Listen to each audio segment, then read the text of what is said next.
नमस्कार लाडक्या बहिणींनो, तुमचे नोव्हेंबरपासूनचे हप्ते रखडले आहेत का? तुम्ही अजूनही मार्च महिन्याच्या हप्त्याची वाट पाहत आहात का? तर हा व्हिडिओ शेवटपर्यंत नक्की पहा, कारण आज लाडकी बहीण योजनेबाबत एक मोठी अपडेट समोर आली आहे. त्याआधी जर तुम्ही आमच्या चॅनलवर नवीन असाल तर चॅनल सबस्क्राईब करा आणि बाजूच्या बेल आयकॉनवर क्लिक करून ऑल नोटिफिकेशन सुरू करा, जेणेकरून तुम्हाला महत्त्वाच्या अपडेट्सची माहिती सर्वात आधी मिळेल. राज्यात अशा लाखो लाडक्या बहिणी आहेत ज्यांचे नोव्हेंबरपासूनचे हप्ते रखडले आहेत. अनेक महिलांच्या खात्यात नोव्हेंबर महिन्यापासून एकही हप्ता जमा झालेला नाही. आता अशा बहिणींसाठी एक आनंदाची बातमी समोर येत आहे. आजपासून रखडलेल्या हप्त्यांसाठी नवीन यादी तयार करण्याची प्रक्रिया सुरू झाल्याची माहिती मिळत आहे. ज्या महिलांनी EKYC दुरुस्ती केली आहे आणि ज्यांचे आधार कार्ड बँक खात्याशी लिंक आहे, अशा पात्र महिलांची यादी तयार केली जात आहे. आता अनेक महिलांच्या मनात एकच प्रश्न आहे, रखडलेले हप्ते खात्यात नेमके कधी जमा होणार? मिळालेल्या माहितीनुसार मार्च महिन्याच्या हप्त्याचे वितरण सुरू करण्याची प्रक्रिया सुरू झाली आहे.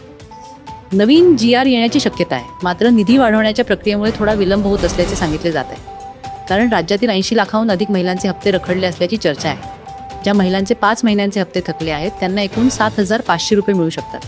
निधीची तरतूद करण्यात वेळ लागत असल्याने मार्च महिन्याच्या वितरणाला थोडा उशीर होत आहे. सध्या समोर येणाऱ्या माहितीनुसार मार्च महिन्याचा हप्ता आणि नोव्हेंबरपासूनचे रखडलेले हप्ते 10 मेपर्यंत खात्यात जमा होण्याची शक्यता व्यक्त केली जात आहे. लाडक्या बहिणींनो, तुम्ही EKYC दुरुस्ती केली आहे का?